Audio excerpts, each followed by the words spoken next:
great to make your acquaintance. Why not we start by you telling us a bit about yourself, if you don't mind? Oh, okay. Basically, I'm Thivaagar. So, as I mentioned before, I'm still a student in MMU Malacca. So, another 2 more sems, I'm done with my degree. Basically, that's all from me. Two sems, so that would be another 1 year, is it? Because that's how it works in medicine. One academic year is 2 semesters in medicine. For us, there are 3 semesters per year. I see. So, Okay. I would say about 5 to 6 months. Then I'm Oh, done with my all right, all degree. right. Oh, wow. So then you're doing an internship by any chance at the moment?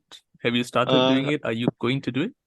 I've completed my internship before, maybe about 3 to 4 months ago. I've completed it. Oh, what did that involve? Basically, it's an agriculture company. What we did there was a machine farm. So basically, nowadays, you know that people are moving from a normal landed farming to a hybrid mode. So basically, what the company did was they are building a machine farm. So that machine farm, we don't have to use any land or soil. So we just need water. So we call it as hydroponic farming. Oh, I see. Okay, very familiar name.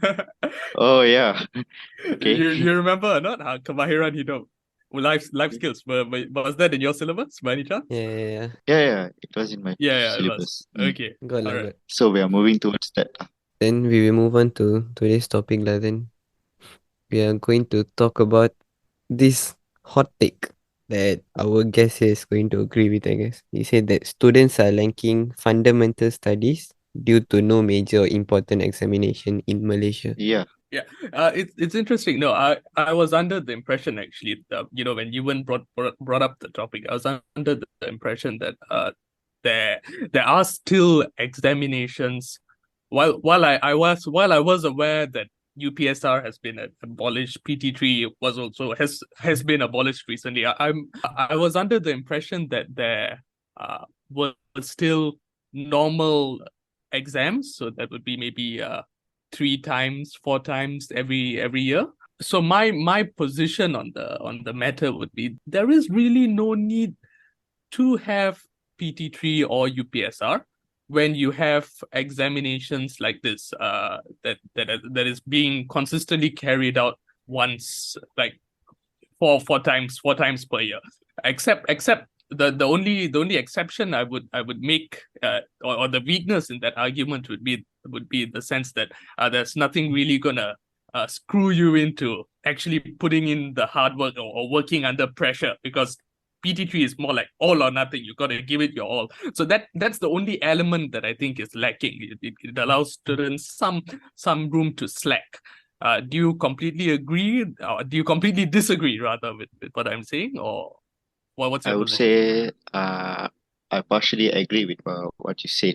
From my point of view, I've been tutoring for about 4 to 5 years. I'm teaching Form 2 and Form 1 students mathematics. So from what I've seen, what I've observed, normally the students they perform well in primary schools uh, Hmm. before before they enter the secondary school. This one I would say maybe because in primary school the teachers they put a lot of effort in making sure that the students understand what they're learning.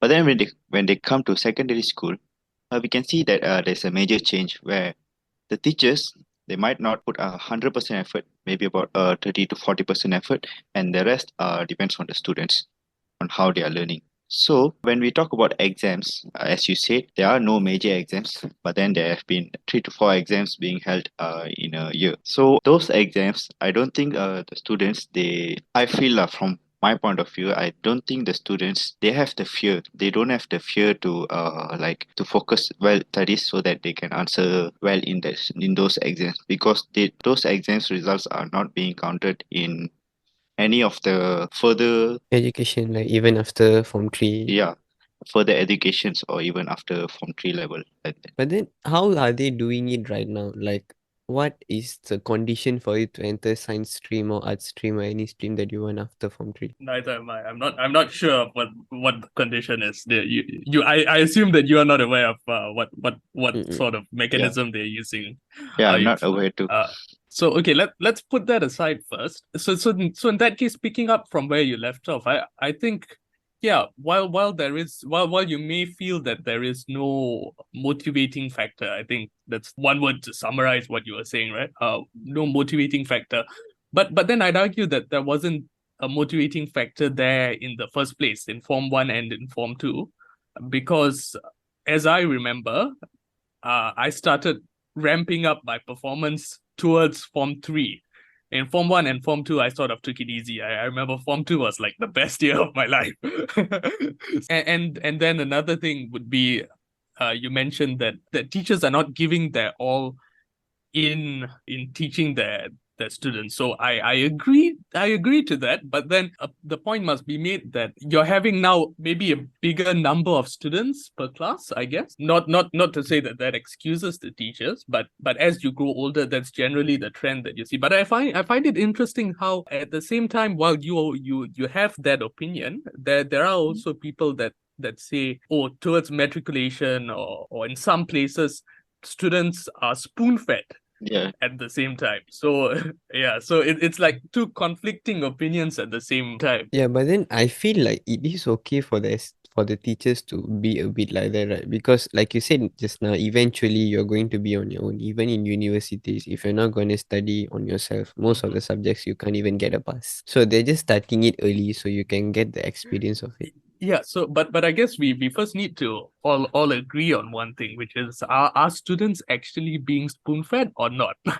in the early stages of that's the Personal fundamental thing. experience, Yeah. honestly, I feel like even during secondary school, we were spoon-fed quite well, especially in classes like Yeah. maths. actually, it's kind of true. I think I was spoon-fed in Mm, primary school and for the most part of secondary school. yeah. Actually, throughout secondary school.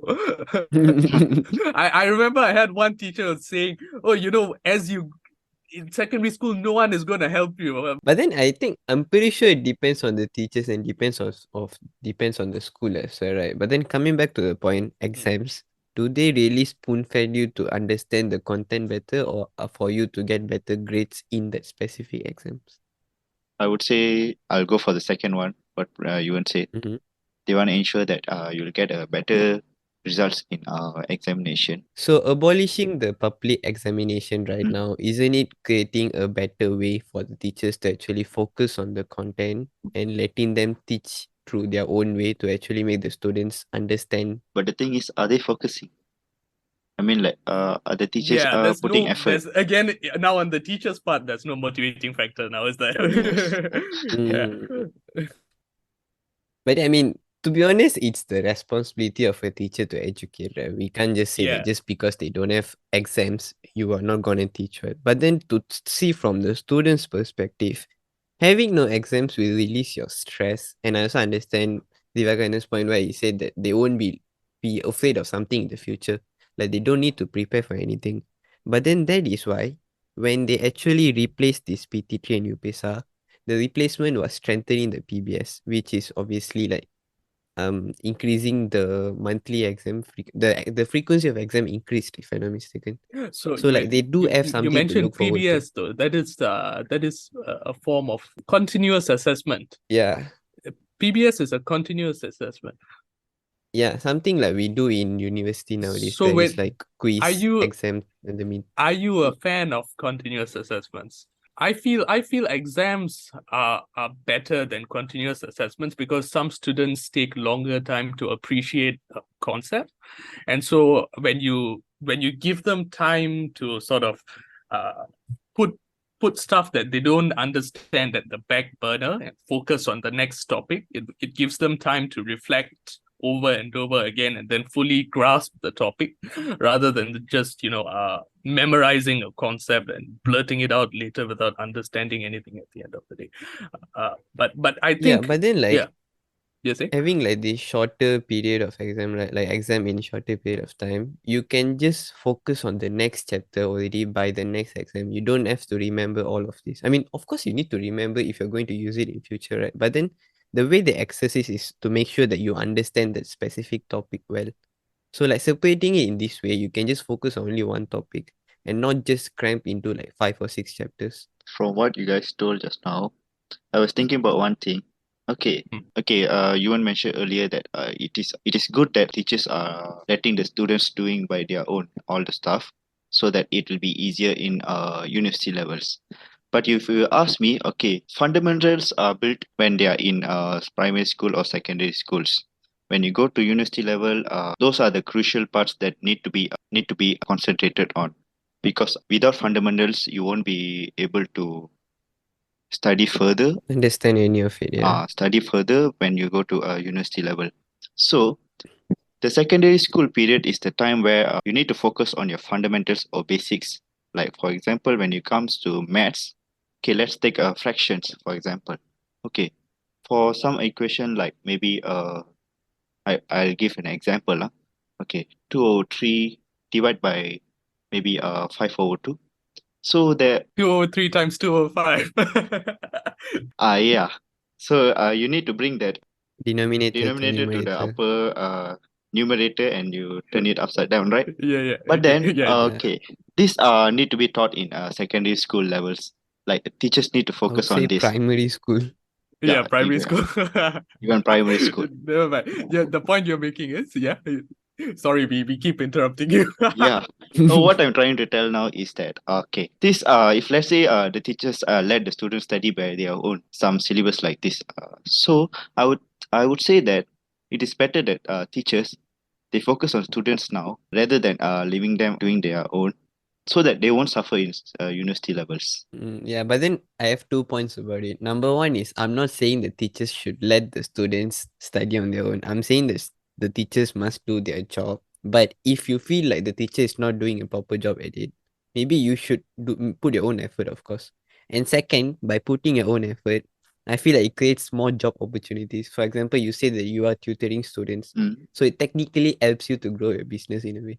Actually, true for Yeah, tutors. so you can't just blame it entirely on the teachers. I feel like students, if they don't understand, they need to make their own effort.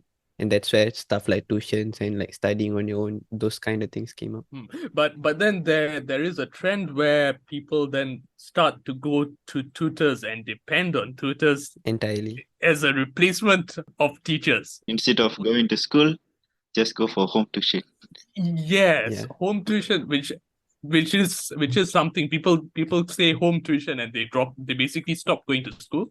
That's one thing. They and then that's how the term homeschooling came about. That's the thing about it. Now, I feel like tuitions, even though they are being held in like lesser period of time, it works well, right? I think Mhm. it works well because they're only focusing on making you answer better in exams. It's not that they're helping you to understand the content better. That will be my point of opinion. Of course, it will differ for each teachers, right? But this is how I feel from the tuitions that I've Okay, been. from my opinion, I would say that I'm not focusing on grades.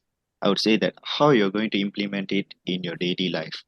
Like for example, maybe we take integers, positive, negative values. For me, I would teach to students that you don't focus like in exam questions. I would relate them with situations like daily life situation, and then I'll teach them via that way, so that in future it will help them whenever if let's say they are not taking a math subject also in future, it will still going to be helping them when they are doing their daily activities, right, which might involve this kind of maths.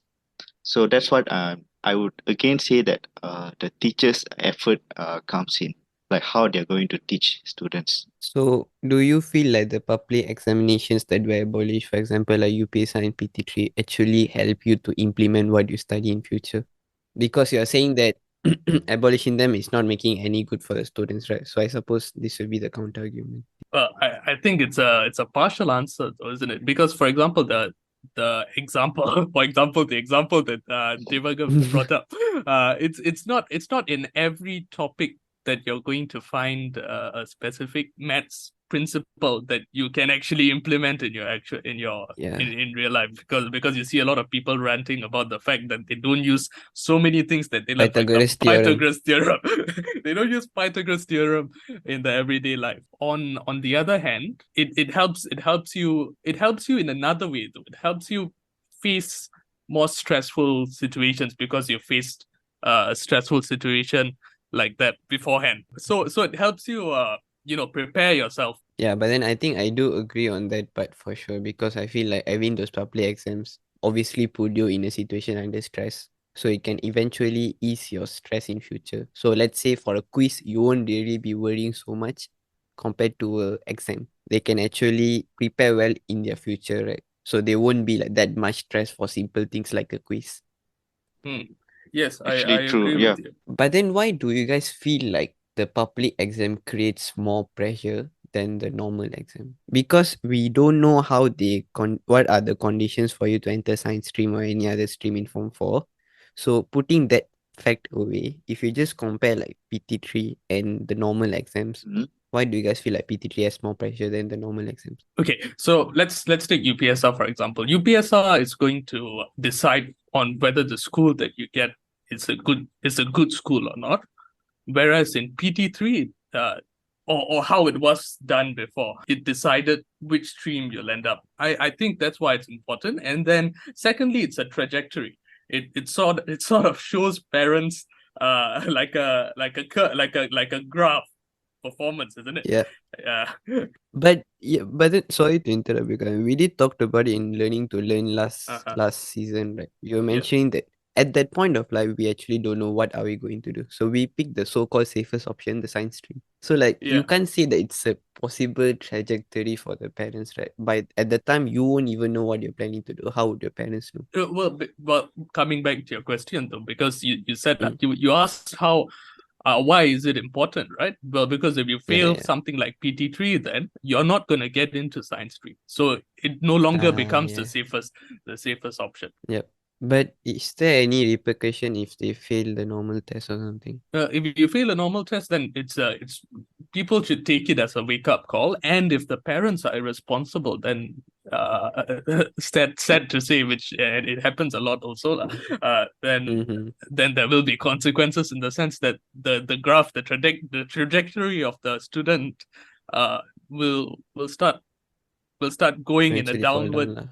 yeah, Yeah. in a downward pattern, downward trend, Like and the more we talk about it, yeah. it really makes me so curious to know what is the standardization now for you to enter a specific stream Yeah, after Form we 3. should So if check it any out. of you that are listening to the podcast, if you guys know, please comment down below. My head is going to explode. Yeah. Because like we can't even continue the argument after now because it's Mm. already stuck at the point. Yeah. So like to roughly summarize it, right? In my opinion, like this is my hot take for this specific situation. I feel like despite them not having the public exam, if there is a better way for them to make the students understand the content better, I think it's okay for us to not have public exams. Except SPM. SPM is a good thing, I feel like. I mean, we don't have to disturb that, right? For PT3, I feel like it's maybe about 90% unnecessary in my opinion. But I would say that, okay, when you see the time difference between UPSR and From PT3 and UPSR and SPM, there's a time gap of 5 years and 3 years. So, Yeah, but then now there is no UPSR, so you okay, need to start from standard okay. 1 until Form 5. So we start from standard 1 until Form 5. So you can obviously see 11 that years. there's a huge gap, right, between Yeah. when we are having a public examination like PT3 and without the public examinations. I would say that when you're having public examinations, you can see that students take it seriously, their studies, like from Form Mm. 1 to Form 3. They will gradually study it, and they will implement it in their examinations. And then they will have that knowledge, and they'll go to Form 4 level. They'll go further from there, from that knowledge. And you can see that the seriousness level is still being there. Instead of not Yeah. having public examinations, they might take this education system as an advantage for them to Have more fun. have more fun and relax a lot. And then this might cause them to suffer in their SPM levels later on. So I would say it's Hmm. better to have an public examination so that they can constantly study rather than abolish them and make them suffer during the SPM level. Then what about Karan? Well, what is the logic then for not having for abolishing these two I examinations? think the main reason I think why the government did that is I think they felt like the students were on so much pressure and stress that some of them are like not able to focus and falling into depression and those kind of side effects. But did that happen though? Because the way I saw it, it was more like a knee-jerk reaction towards COVID.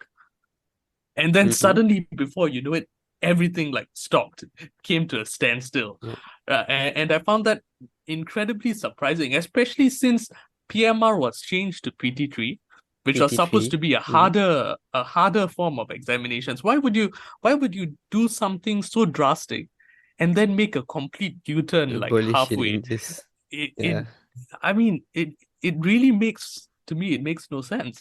But then it just goes on to show that how poor our education system is, right? There's not a proper defined Direction. system, and people are still arguing in the parliament saying that we should change a lot of stuff. And also, an article that I found, which was on 24 December 2022, the Education Ministry decided that the reintroduction of UPSR and PT3 will be depends on the results of tabling of the Malaysian Education Development Plan of 2025, which is in another 2 years. 2 years. So they might reintroduce it back. If they reintroduce it back, I think it's even more nonsense. It's like a freaking up and down curve, you know. Yeah, no, you're experimenting with students. That's what it is. Yes. So You're using them as your lab rats. Even the teachers will be affected, right? You don't even know what's going on in your own life. You need a more clearer vision, I guess, in order to do something like that. Don't you agree? And- Thivaagar, your comments? Another thing I would like to add is that whenever the ministry changes, the education system also changes. So I would suggest that it is better that they don't combine education system into the political stuffs. You should separate them. Education system is not involved in political stuff. Politicians should not Disturb the education system. yes, they should not disturb the education It should system. not be correlated. It Yeah. should just be on a fixed system. Yeah. Yeah, I think we can just leave it there for this topic. We will go to our advertisement break and we'll come back with our ending session. So, you listen to rock? So does Lord of Darkness _666, or Daisy, as her parents call her. Black clothes, nails, all black is Daisy's thing. So when her parents bought a black leather power recliner sofa from DFS, she cried hysterically with untamed joy and happiness. On the inside, DFS, what's your thing? Okay, so now it's time, as usual, for the question of the day or the question of the week, because we're doing a weekly podcast, aren't we? So today's question is going to come from Yuvaan. Yuvaan, what do you have in store for us today? Yes. Obviously, I prepared about 1 hour ago. Then I just went to Google and asked what question to be asked at the end of the podcast. So one of it was, if money wasn't a factor, how would you spend your time? So you must totally take off money in your whole plan. Like there's no such thing as money. How would you just spend your time? We will start with our guest. I would just go and play football wherever I want. Go to all the stadiums because money is not a factor, right? Just go to all the stadiums, just enjoy the moments, then play football for the rest of my life. But will that be all? Because right now, I know some of your future dreams. Oh my god, my mouth. I know some of your future dreams, right? Won't you feel like if money wasn't there, your dreams are like somewhat invalid already? The materialistic part of dreams, I'm saying. Like, won't you feel like you don't want to F that just because you don't have money? Like, there's no such thing as money. Because a Bugatti right now, which is about 5 million, is totally invalid, because it's just a normal car. Actually true, but then I would say that football is a hobby, right? So when it's a hobby, you're willing to trade it off. Yeah, I'm willing to trade it off. Because no one else will have it then in that case. So there's no need to feel special when you don't have money. I guess. But you must know, if Mm. probably when there's no money, no one want to even play sports with you. No, So you'll be I playing alone. disagree though. But why? No lah, but then I'm saying that like proper clubs and everything, like if they're not Mhm. receiving money, they're going to play in the league, right? Yeah, Like not gonna, professional yeah. players. But then it doesn't have to be professionally playing, because people play professionally at the end of the day to earn money. But then Yeah. maybe what Thivaagar is referring to would be just playing for the sake of enjoyment and watching people play Yeah. and see just to see who's the best. It becomes more of a competitive thing. Yeah. Mm-hmm. Mhm. Then what about Karan? If money, I'd go party all day, party all day, party all night. You last time got 2 million want to party. Now no money also want to party. No money, what? It still applies. Okay lah, so Karan wants to party and Divagana wants to play football. Mine is probably the weirdest one, I guess. I like to help people or like so-called feed people, I don't know why it's a weird thing, but then I like to do. So if money wasn't a factor, I'd probably open a cafe or restaurant and serve people. So holy. Not holy, it's just something nice. No, but wait, hold on. What was your question again? If money wasn't Wasn't a factor, how would you spend? how would you spend? Okay, no, I was under the, so I thought the premise was if money wasn't a factor, then I thought I for some reason made money not a factor for everyone else as well. So otherwise I'd also do the same. No, even if I would do the same too. no, don't bully me lah. So we all open a cafe together. Yes, come, we Then all it's open a fine. cafe together. No, it's just Yuvaan. that you can, Come. if you're boring to make coffee at your home, you can just come to the cafe and drink. That's what I'm trying to say. It works for everyone. Not just because they don't have money, they come to my cafe. Aiyo. That's a fantastic way to end it. All right, so I think we've come to the end of the podcast. Very wonderful to have you here with us, Thivaagar. We hope to see you soon. Yeah. So like and share, subscribe, follow us on Instagram as usual. We've hit recently 1,000 listens to our podcast, and also earned 100 combined subscribers on Instagram plus on YouTube. So for a podcast, I think that is fantastic. Yeah. Congratulations, guys. Thank you. All right, so we'll see you in the next episode of Youth Unhinged. Bye bye. Okay, bye bye.